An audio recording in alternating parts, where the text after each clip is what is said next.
En preparación para el sermón de esta tarde, vamos a buscar nuestras Biblias y puestos de pie, leer en Lamentaciones el capítulo 3, libro de las Lamentaciones de Jeremías, el capítulo 3, y voy a leerles comenzando en el versículo 22.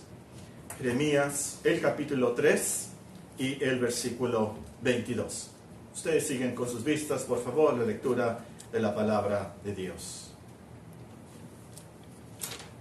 Por la misericordia de Jehová no hemos sido consumidos, porque nunca decayeron sus misericordias. Nuevas son cada mañana. Grande es tu fidelidad. Mi porción es Jehová, dijo mi alma, por tanto en él esperaré.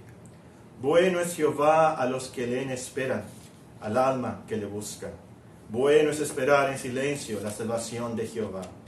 Bueno les al hombre llevar el yugo desde su juventud.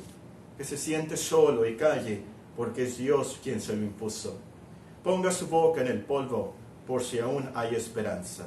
Dé la mejilla al que le hiere, y sea colmado de afrentas. Porque el Señor no desecha para siempre. Antes se aflige, también se compadece según la multitud de sus misericordias. Porque no aflige ni entristece voluntariamente a los hijos de los hombres. Desmenuzar bajo los pies a todos los encarcelados de la tierra, torcer el derecho del hombre delante de la presencia del Altísimo, trastornar al hombre en su causa, el Señor no lo aprueba. ¿Quién será aquel que diga que sucedió algo que el Señor no mandó? De la boca del Altísimo no sale lo malo y lo bueno. ¿Por qué se lamenta el hombre viviente? Laméntese el hombre en su pecado. Escudriñemos nuestros caminos y busquemos y volvámonos a Jehová. Más aquí en la lectura de la Escritura, y así puestos de pie, oremos al Señor para que Él nos ayude a estudiar su palabra. Padre Santísimo, te damos gracias por este día. Gracias que tenemos la tecnología para reunirnos, aunque sea virtualmente, como iglesia. Podemos estudiar tu palabra, cantar estos himnos, unidos en el amor de Cristo. Te pedimos, Señor, como iglesia, que nos ayudes en este tiempo que estamos separados geográficamente en cada uno de nuestros hogares, en cuarentena. Lo sabemos, Señor, que en Cristo podemos estar en ese espíritu de unidad. Te pedimos por sus méritos que tú nos ayudes al estudiar tu palabra. Ilumínanos, danos consuelo, ánimo, motivación, a cada uno lo que necesitemos. Gracias por este día, que es un día de descanso para nuestras almas y para nuestros cuerpos. Ayúdanos, Señor, ten misericordia de nosotros y nuestros hijos. Sálvanos, transfórmanos por tu gracia. Sabemos que tu palabra no volverá a ti vacía. Cumple tu propósito, Señor. Si hablo, que hable conforme a la palabra de Dios. Y si ministro, que ministre conforme al poder que Dios da, para que en todo sea nuestro Señor Jesucristo glorificado. En su santo nombre te lo pedimos. Amén. Sentémonos, hermanos. Hace poco me preguntaron que si ya había predicado sobre el coronavirus y contesté que no. Pero esa pregunta me hizo pensar qué temas pudiera yo predicar sobre este virus. Bueno, pudiera predicar que este virus no está fuera de la providencia perfecta de Dios. Pudiéramos tener como texto de ese versículo de Lamentaciones que leímos, el capítulo 3 y el versículo 37 y 38. O también pudiera predicar que este virus nos confirma de la gran fragilidad del hombre. Pudiéramos anotar ahí el versículo del Salmo 39, el versículo 4, o también el versículo que me recuerda mucho a nuestro hermano Alfonso Álvarez, le gusta repetirlo y orarlo, el versículo que dice: enséñanos a contar nuestros días, que traigamos al corazón sabiduría. O también pudiera predicar que este virus nos enseña a depender de la voluntad de Dios. Como texto pudiéramos tener aquí un estudio de Santiago, el capítulo 4, el versículo 3 y los versículos que siguen. Un pasaje que nos habla de que no debemos de hacer planes, de que vamos a ir a una ciudad o vamos a comerciar, sin antes decir, a menos que sea la voluntad de Dios. Este virus también es un llamado al arrepentimiento internacional. Como texto pudiéramos tener el versículo de Apocalipsis, capítulo 9, y el versículo 20, y el versículo que sigue ahí. Pudiéramos predicar de ese tema. Este virus, esta tragedia a nivel mundial, es realmente un llamado de Dios a arrepentirnos. O también pudiera predicar que este virus es como un preanuncio a la segunda venida de Cristo. Como texto pudiéramos anotar el Lucas capítulo 21 y el versículo 11. Algunos hermanos que notaron esto al principio de esta enfermedad, de este virus, de esta ¿cómo se dice? Pandemia. A ustedes que saben de estas palabras, tremendo, ¿verdad? Que a través de todo el mundo este virus se multiplicó, y bueno, no se predicó, nos contagiamos, ¿verdad? Bueno, también se multiplicó y se mutó, podemos decir. Y la Escritura habla de pestilencias y pestes y plagas así, como un llamado, un preanuncio, que Cristo viene otra vez, y esa es nuestra esperanza, por supuesto. O también pudiéramos predicar sobre que este virus resalta el problema de la ansiedad. Y como texto, 1 Pedro 5:7. Y este es el texto y es el tema que hemos escogido. Y estamos estudiando en estos días 1 Pedro 5:7. El virus ha causado mucha ansiedad por los cambios de planes, por supuesto, aún en la manera de estudiar. Aún los niños de kinder me estaban diciendo que ahora están estudiando en sus casas por internet. Esto es increíble. La cuarentena en sí ha causado mucha ansiedad, y más cuando menos aquí en México nos acaban de decir que en ciertas partes de nuestro país va a durar otros 30 días. Eso ya causa cierta ansiedad, ¿verdad? ¿Cómo vamos a aguantar otros 30 días encerrados en nuestras casas y cuidando a los niños y cuidando al esposo también? La ansiedad también, por supuesto, de la posibilidad de enfermarnos o perder el trabajo o perder el negocio que tenemos o aún perder la vida. Por supuesto, eso causa ansiedad. Entonces, para vacunarnos contra esas ansiedades, estamos estudiando 1 Pedro 5:7, donde nos dice la Escritura: echando toda vuestra ansiedad sobre Él, nuestra ansiedad sobre Dios, porque Él tiene cuidado de vosotros. Y en nuestra serie ya llegamos a la fase práctica de nuestros estudios, y este es el último sermón. La semana pasada estudiamos cómo echamos nuestra ansiedad sobre Dios. Exactamente, ¿cómo se hace eso? ¿Cómo echamos nuestra ansiedad sobre Dios? Y también estudiamos por qué sufrimos de ansiedades. Si somos cristianos, si somos hijos de Dios, si Dios nos ama, ¿por qué como cristianos sufrimos ansiedades, sufrimos afanes? Pero hoy veremos cómo podemos asegurarnos que Dios tiene cuidado de nosotros. ¿Cómo podemos asegurarnos, estar seguros que Dios tiene cuidado de nosotros? Y esta es una pregunta clave. Si estamos seguros que Dios tiene cuidado de nosotros, entonces echaremos nuestras ansiedades sobre Él con mucha confianza. Estaremos más tranquilos y sobre todo estaremos más agradecidos para con Dios, que tiene cuidado de nosotros en Cristo. Antes de comenzar, recordemos que la palabra cuidado tiene cuidado de vosotros. No se refiere a que Dios nos cuida y nos protege. Esto es cierto y lo incluye. Pero esta palabra connota otra cosa aquí. La palabra original, tener cuidado, se traduce en Juan capítulo 10, le importan las ovejas. Podríamos traducir el versículo: echando toda vuestra ansiedad sobre Él, porque vosotros le importáis a Él. Nosotros le importamos a Dios. ¿Y por qué le importamos a Dios? ¿Por qué Dios no es indiferente a nosotros? Porque es nuestro Padre Celestial, porque estamos en Cristo, o como dice al final de 1 de Pedro, porque estamos en Jesucristo. Y esto es algo que quisiera enfatizar. Lo que estamos aprendiendo de este versículo nada más es para cristianos. No es para todo el mundo, no es para todas las personas. Vamos a suponer que tú tienes un amigo, no es cristiano, no cree en la Biblia, no cree en Cristo. Él está muy preocupado porque su negocio ya tiene muchas pérdidas y el gobierno ha anunciado que tiene que cerrar por otro mes. Tú no puedes ir con tu amigo y decirle, no te preocupes, echa toda tu ansiedad sobre Dios porque Él tiene cuidado de ti. No. Esta promesa nada más es para creyentes, para hijos de Dios. Entonces, amigo, amiga, lo que aprendemos del versículo no lo puedes aplicar a tu vida a menos que te hayas arrepentido de tus pecados, que te hayas acercado a Dios a través de Cristo. Tienes que creer el Evangelio, que Dios ha mandado a su Hijo para ser el Salvador del mundo.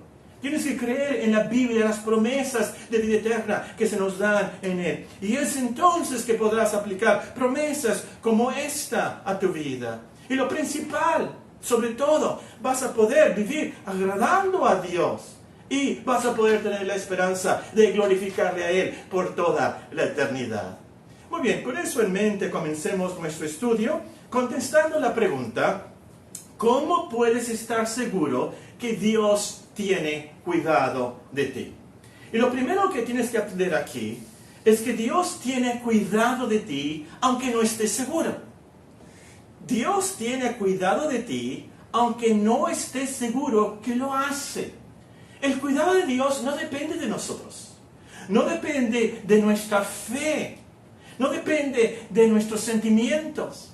Aunque no lo creamos, aunque no estemos seguros, Dios tiene cuidado de nosotros. La hermana Nadia y el hermano Sergio Martínez tienen un bebé muy lindo. Sergio Malcón se llama. Ellos tienen mucho cuidado de su bebé. Sergio Malcón no sabe hablar, no entiende muchas cosas, no se da cuenta de cuánto sus padres tienen cuidado de él. Muchas veces está dormidito y me imagino a la hermana Nadia ir viendo a ver si está respirando, todo está bien. Pero Sergio Malcón no sabe eso, no entiende eso. Los padres tienen mucho cuidado de él, aunque Sergio Malcón lo ignore, no lo sepa. De la misma manera, nosotros a lo mejor no lo sabemos, no lo creemos, no lo sentimos, pero nuestro Padre Celestial tiene mucho cuidado de nosotros. Hace algunos años en Estados Unidos estuvo de moda entre los cristianos una calcomanía de esas que se ponen en las defensas de los carros, que decía algo así como, Dios lo ha dicho, yo lo creo, entonces es realidad. La verdad es que si Dios lo dice, aunque nosotros no lo creamos, es realidad. Dios no miente. Sus promesas que tiene cuidado de nosotros son sí y son amén en Cristo para gloria de Dios Padre. Un ciego te puede decir que no cree en el sol. No lo ve. Pero el sol existe, aunque no lo crea. El ciego, aunque no lo vea. La realidad no depende de nuestros sentimientos, de nuestra fe. La realidad que Dios nos cuida no depende de nosotros. Oye Paco, me dice usted, pero déjame decirte la verdad. Es que yo tengo ciertos pecados crónicos. Yo no estoy seguro que Dios tenga cuidado de mí. No es lógico que yo le importe a Dios, que Él me ame. Todo lo contrario. Debe estar contra mí. Y tú hablas como cristiano. Y hay cristianos así, que no están seguros del amor de Dios y que Él tiene cuidado de ellos porque tienen ciertos pecados que los asedian, ciertos pecados que caen todas las semanas y a veces todos los días. Bueno, lo bueno aquí es que la lógica humana no es lo mismo que la lógica divina. Y esto nos lleva a la segunda enseñanza. Dios tiene cuidado de nosotros por pura gracia. Dios tiene cuidado de nosotros por pura gracia. Y esto es algo que nos ayuda mucho a asegurarnos que Dios tiene cuidado de nosotros. Dios no tan solamente nos salva por pura gracia. No merecíamos ser perdonados por Dios. Él también tiene cuidado de nosotros a través de toda la cristiandad por pura gracia. Todo cristiano puede testificar con el apóstol: por la gracia de Dios soy lo que soy, desde el principio hasta el final de nuestra cristiandad. Y tiene que ser así, por supuesto, porque si las misericordias de Dios, para usar el lenguaje de Lamentaciones 3:22 y los versículos que siguen ahí, si las misericordias de Dios no fueran nuevas cada mañana, todos nosotros estuviéramos en el infierno ya. Porque aún como cristianos fallamos y fallamos y fallamos y fallamos mucho. Tú me dices de esos pecados crónicos. El apóstol Pablo le llama el pecado que mora en nosotros.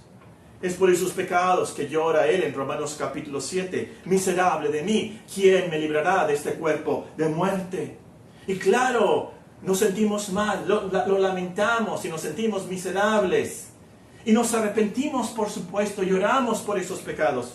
Pero confiamos que es por la gracia de Dios. En Cristo no hay ninguna condenación para los que están en Cristo Jesús.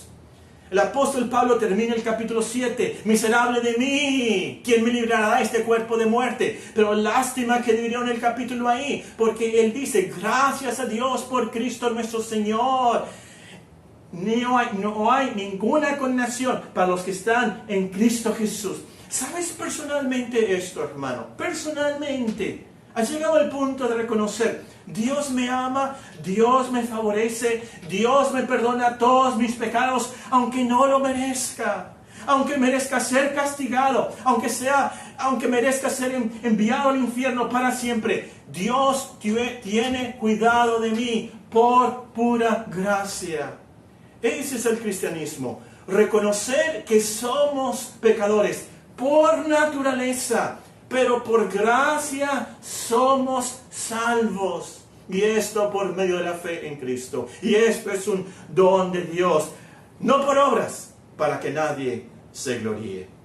Entonces, hermano, hermana, puedes estar seguro que Dios tiene cuidado de ti, porque Él lo hace por pura gracia. En tercer lugar, puedes estar seguro porque Dios tiene cuidado de ti, porque te ha ayudado, te ha guiado, te ha librado desde el vientre de tu madre. Dios tiene cuidado de ti desde el vientre de tu madre, a través de toda la vida. Te ha ayudado, te ha guiado, te ha librado. Todos los cristianos pueden cantar el salmo que dice: desde el vientre de mi madre, tú eres mi Dios. Si tomare las alas del alma y habitar en el extremo del mar, aún allí me guiará tu mano y me asirá tu diestra. Tú me hiciste en el vientre de mi madre, mi embrión vieron tus ojos. En tu libro están escritas todas aquellas cosas que fueron luego formadas. Cuán preciosos me son, oh Dios, tus pensamientos, cuán grande es la suma de ellos. Les puedo contar cómo en la providencia de Dios, yo sé que Él ha tenido cuidado de mí a través de toda mi vida. Como en la providencia de Dios, yo nací en Guerrero, luego fuimos a Sinaloa, a Culiacán, Sinaloa, y luego nos venimos a Hermosillo, y luego nos venimos a la casa que nosotros decimos la casa de cuadritos, y luego nos mudamos a una casa ya cerca del Seguro Social. En esa casa, la casa Rosita le decíamos nosotros, se goteaba cada vez que llovía. Entonces nos mudamos a otra casa, a la Novena 59. Y precisamente ahí en la Novena 59, en la otra esquina, se mudaron unos norteamericanos de apellido Perkins. Y los Perkins tenían varios hijos y uno de mi edad, el cual me invitó a la escuela dominical. Yo no lo pude creer. Escuela lunes a viernes, y a veces íbamos los sábados en mis tiempos a Heriberto Aja. Y luego me dijo escuela dominical el domingo, pero ahí voy a la escuela dominical el domingo.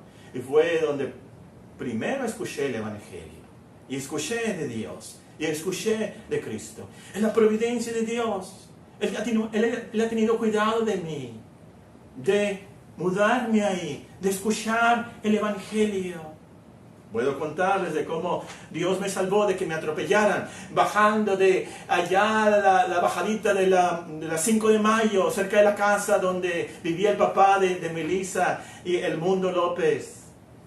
No me voy a olvidar, no sé, nunca se me va a olvidar cuando ahí venía mi bicicleta de bajadita y me pasé un alto y fácilmente me pudieron haber atropellado. Como casi me ahogué en Miramar y también en Quino. Yo sé del cuidado de Dios en mi vida. Y estoy seguro que si los hermanos de la iglesia nos pudiéramos reunir esa tarde y contáramos cómo es que Dios nos guió en nuestras vidas para convertirnos. Cómo es que Dios nos ha librado de tantos accidentes, de tantos vicios, de tantas tentaciones. Cómo Dios nos ha bendecido. Y es de seguro que Él ha tenido cuidado de nosotros. Yo estoy seguro que este culto duraría toda la semana, a lo mejor todo un mes. Por experiencia sabemos y podemos decir, esto es cierto. Dios tiene cuidado de nosotros. No lo podemos dudar. Entonces, puedes estar seguro que Dios tiene cuidado de ti, porque te ha ayudado, te ha guiado, te ha librado desde el vientre de tu madre. Número 4. Puedes estar seguro porque Dios tiene cuidado de ti, que Dios tiene cuidado de ti, porque Él tiene cuidado de las aves, de las plantas, que valen mucho menos que tú. Puedes estar seguro que Dios tiene cuidado de ti, porque Él tiene cuidado de aves, plantas, que valen mucho menos que tú. En pasaje, lo leímos la semana pasada, pero vale la pena leerlo otra vez. Está en Lucas el capítulo 12. Lucas el capítulo 12, si tienen sus Biblias. Lucas el capítulo 12. Y voy a comenzar a leer en el versículo 24. Lucas el capítulo 12 y el versículo 24. Dice la palabra de Dios. Bueno, mejor el versículo 22. Lucas 12, 22. Es nuestro Señor Jesucristo. Dijo luego a sus discípulos: por tanto os digo, no os afanéis por vuestra vida, qué comeréis, ni por el cuerpo, qué vestiréis. La vida es más que la comida y el cuerpo que el vestido. Considerad los cuervos, que ni siembran, ni ciegan, que ni tienen despensa, ni granero, y Dios los alimenta. ¿No valéis vosotros mucho más que las aves? ¿Y quién de vosotros podrá con afanarse añadir a su estatura un codo? Pues si no podéis ni aun lo que es menos, ¿por qué os afanáis por lo demás? Considerad los lirios, cómo crecen, no trabajan ni hilan, mas os digo que ni aun Salomón, con toda su gloria, se vistió como uno de ellos. Y si así viste Dios la hierba que hoy está en el campo y mañana es echada al horno, ¿cuánto más a vosotros, hombres de poca fe? Vosotros pues, no os preocupéis por lo que habéis de comer, ni por lo que habéis de beber, ni estéis en ansiosa inquietud. Esto es verdad. Lo vemos nosotros. Yo hace unos meses, como terapia, me pongo a regar los árboles. El otro día noté que unos pajaritos estaban tomando agua del agua que yo había dejado en los árboles ahí. Y lo que me emocionó y me impresionó es que no tan solamente se pusieron a tomar agua, pero se pusieron a jugar en el agua, como si fuera una alberca, como si fueran niños. Estaban ahí muy contentos, chapoteando sobre el agua. Y pensé en este versículo y lo maravilloso de esto. Dios provee aún para esos pajaritos. Dios de verdad cuida de los animales. No una madre naturaleza ciega, pero Dios controla todas las cosas creadas y ha hecho una armonía perfecta para la provisión de ellos. Y por supuesto no se puede argumentar contra la lógica del Señor. Si Dios tiene cuidado de los animales, de las plantas, por supuesto que nuestro Padre Celestial cuida de nosotros, que valemos infinitamente más. Valemos infinitamente más porque tenemos almas eternas. Pero además valemos más ante Dios Porque como cristianos, Dios nos ve en Cristo. Captemos esta verdad. Dios nos ve en Cristo. Teólogos, super teólogos, que por cierto tienen una reunión por Zoom el martes que entra, Dios mediante. No se les olvide la tarea. Super teólogos. Estoy listo para argumentar que nosotros, o debatir, que nosotros le importamos a Dios tanto como le importa a Cristo. Así como Martín Lutero, ¿verdad?, que clavó las 95 tesis. O no sé si ustedes sabían que ya había escrito las 97 tesis. Bueno, es otra cosa, es para los superteólogos, no se preocupen por eso. Pero esta es mi tesis, que si ustedes están listos para debatir. A Dios le importamos tanto como le importa a Cristo. ¿Por qué? Porque Él nos ve en Cristo, en unión con Él. No estamos separados de Él, somos su cuerpo, Él es la cabeza. Pero además, somos las criaturas, por así decirlo, más caras, más preciosas a su vida. Pues nos compró a precio de la sangre de su Hijo. No hay personas más caras, más queridas. Un hermano de Brasil me escribió la semana pasada y comienza su carta: hermano caro Paco. Y por algo que había leído yo de italiano, me acordé. No quiso decir que yo soy muy caro. Lo que quiso decir es: querido hermano Paco. Y también aquí. Somos las criaturas más caras en ese sentido también.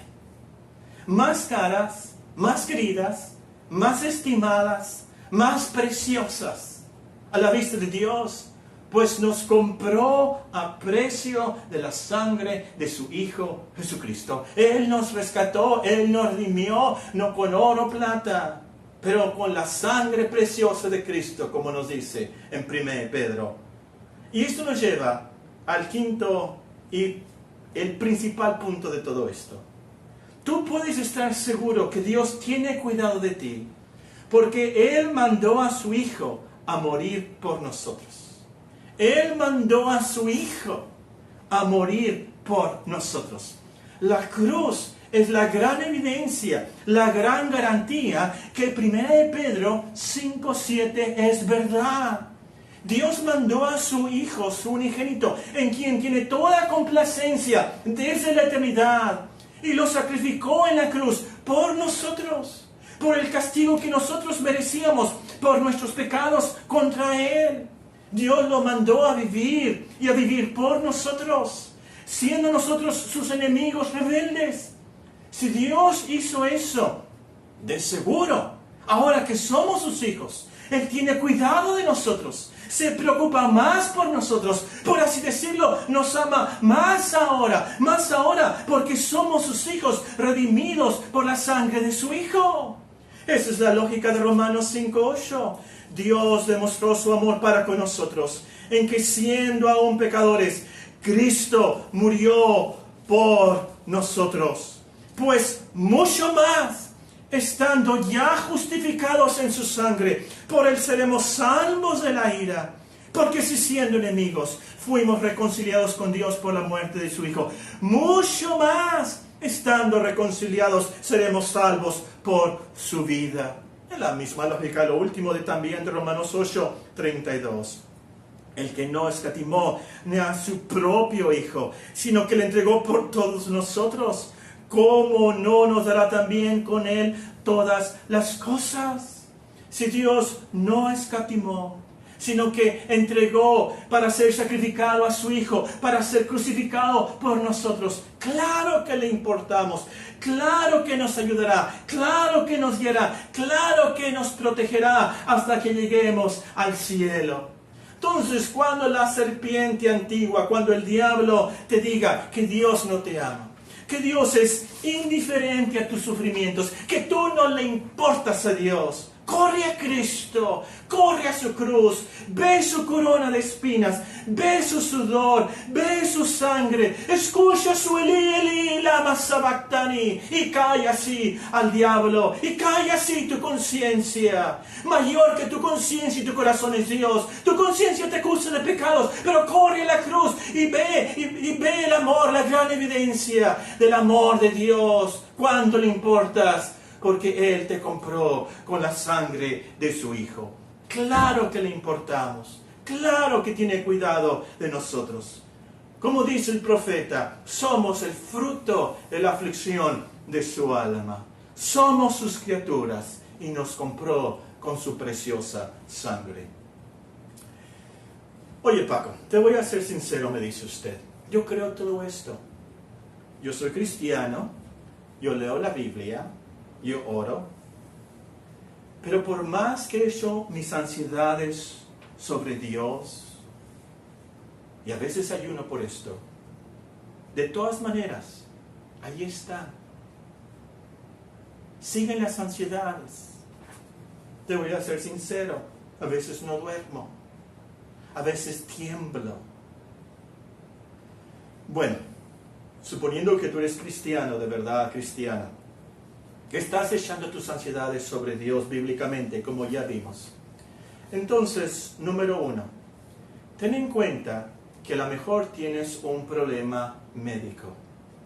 Especialmente si tienes problemas físicos, taquicardia, te tiemblan las manos, los brazos, ataques de ansiedad de la nada, insomnio, checa, coteja con un médico.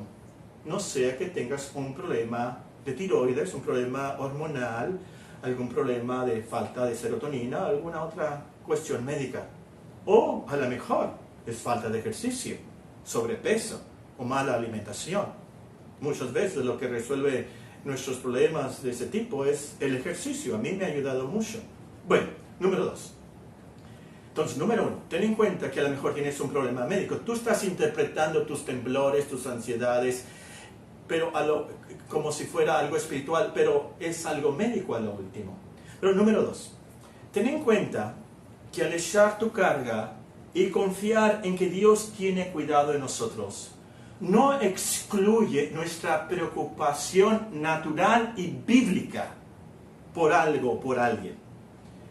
El echar nuestras ansiedades sobre Dios no excluye nuestra preocupación natural, bíblica, por algo.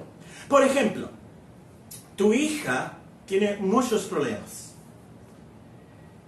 Es anoréxica, a tal grado que ya la tienes internada en un hospital, está en peligro de muerte.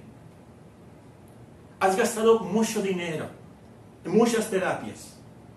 Tú has orado mucho por ella. Tú has ayunado por ella. Tú has echado tu carga sobre Dios que tienes por tu hija. Esto no significa que vas a sacar a tu hija del hospital, vas a olvidar su problema y que vas a andar alegre como si nada después de haber orado. Por supuesto que no. No es que te vuelves estoica, no es que te vuelves loco. No, por supuesto que no. Aquí me atrevo a contarles, no sé si es una broma o no sé cómo llamarle, pero le escuché del pastor Geoff Thomas de Gales, así que voy a atreverme a contarla. No son las mismas palabras ni los mismos términos, pero más o menos la historia dice así. Un amigo se encuentra a otro y le dice, oye, tú siempre andabas muy preocupado, muy pesimista, pero ahora te veo muy contento. Y este le contestó, es que yo contraté a un profesional que por $1,000,000 se encarga de todos mis problemas y todas mis preocupaciones. Y luego su amigo le dice, ¿pero de dónde vas a sacar $1,000,000? Pues no sé, ese es su problema. Al echar tu carga sobre el Señor, no te vuelves loco, no te vuelves estoico. Es cierto, aprendemos, ojalá que hayamos aprendido de lo que hemos estudiado de de 1 Pedro 5:7, y creo, si no me equivoco, este es el quinto o sexto estudio del versículo. Aprendemos a no andar con una ansiedad descontrolada, o como dice nuestro Señor Jesucristo, con una ansiosa inquietud. Pero sí, mostramos nuestra humanidad, nuestro amor paternal, nuestro amor maternal, por esa hija, por ese hijo, preocupándonos por su salud, por supuesto, haciendo lo posible por ellos, trabajando, ahorrando, cumpliendo con nuestras responsabilidades. Muchas veces tenemos que llegar al punto de 1 Pedro cuando nos dice muy realistamente en el capítulo 4, 1 Pedro en el capítulo 4, en el versículo 16, si alguno padece como cristiano, no se avergüence, sino glorifique a Dios por ello. De modo que los que padecen según la voluntad, encomienden sus almas al fiel Criador, llevan el bien. En otras palabras, siguen adelante en la cristiandad, siguen haciendo el bien. Esto es algo que glorifica a Dios, está en su voluntad, vamos adelante. Muy bien, número 1, ten cuidado que a lo mejor tienes un problema médico. Número 2, ten en cuenta que al echar tu carga, confiar en Dios, en esto, no excluye que no tienes una preocupación natural bíblica por algo. Número 3, muy importante esto, ten en cuenta que la promesa del versículo no es que Dios te quitará la enfermedad, no es que Dios te resolverá el problema, no es que el esposo será muy bueno, no es que la hija desbalagada volverá a casa, no es que la Coppel está toda pagada. Esa no es la promesa de Dios aquí. Nota lo que dice la promesa original.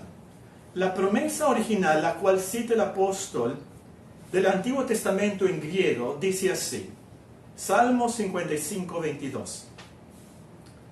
Echa sobre Jehová tu carga, y Él te sustentará. O como dice otra versión, Él te sostendrá. Entonces, el versículo, la promesa, no dice, echa sobre Dios tu carga y Él te resolverá el problema. No dice eso. Él dice, te sustentará. Ustedes se acuerdan de la carga del apóstol Pablo, ese aguijón en la carne. Oró, rogó 3 veces. No nos podemos imaginar al apóstol hincado, llorando con mucho dolor. Señor, quítalo de mí. Quita este mensajero de Satanás. Por favor, ten piedad de mí. Yo pudiera predicar mejor si quitas esta espina. Oh Señor, yo pudiera escribir mejor si quitas este dolor. Ayúdame, Señor. Yo pudiera viajar más. Yo pudiera concentrarme más. Ten piedad de mí. Te ruego por los méritos de Cristo, por favor. Y rogó 3 veces. ¿Se lo quitó el Señor? No. ¿Qué le contestó el Señor? Bástate mi gracia. Y así lo sostuvo. La promesa entonces es que Dios nos sostiene, nos ayuda a soportar el problema, la preocupación, nos da gracia, nos da virtudes, paciencia para vivir con aval, dominio propio, contentamiento, fe en la providencia perfecta de Dios, cierta valentía para seguir viviendo, cierto gozo para no morir de tristeza. Muy bien, número 4. Ten en cuenta que a lo mejor el problema es parte de la cruz que tienes que cargar para el Señor. Ten en cuenta que el problema, la ansiedad, la preocupación es parte de la cruz que tienes que cargar para el Señor. Parte de nuestra fe es cargar con nuestra cruz y seguir a Cristo. La cruz por naturaleza es algo pesado, algo que duele. Y a veces la cruz que nos toca cargar son esos problemas, esas preocupaciones. Y pensándola bien, es un privilegio. ¿Se acuerdan de nuestro Señor Jesucristo cuando iba al Calvario y los soldados encontraron a un hombre que venía del campo? ¿Se acuerdan? ¿Cómo se llamaba? ¿Se acuerdan? ¿Cómo? Simón, muy bien. Y Simón tuvo que cargar la cruz de nuestro Señor Jesucristo, parte del camino al Calvario. En el libro de los Hechos se nos habla de sus hijos, de Simón. Y yo me imagino a Simón a veces llorando cuando sus hijos o en su iglesia decían: cuéntanos otra vez, ¿cómo es que cargaste esa cruz? Un gran privilegio, decía él, qué bendición. Probablemente por ese incidente, ese dolor de cargar esa cruz, sus hijos, su familia, muchos vinieron al conocimiento de nuestro Señor Jesucristo, al haber sido una gran bendición. Y es un gran privilegio también para nosotros cargar con la cruz que el Señor nos da. Esa cruz no nos salva, por supuesto que no. Pero como hemos visto en nuestros estudios, Él permite esas ansiedades, esas preocupaciones con unos propósitos sabios y santos. Y a lo último, creo que dice un himno algo así, que en vez de esa cruz tendremos una corona. Pero a lo último, ¿saben qué? Esa corona no nos la vamos a poner nosotros. Esa corona la vamos a llevar y rendir ante el trono de nuestro Señor Jesucristo.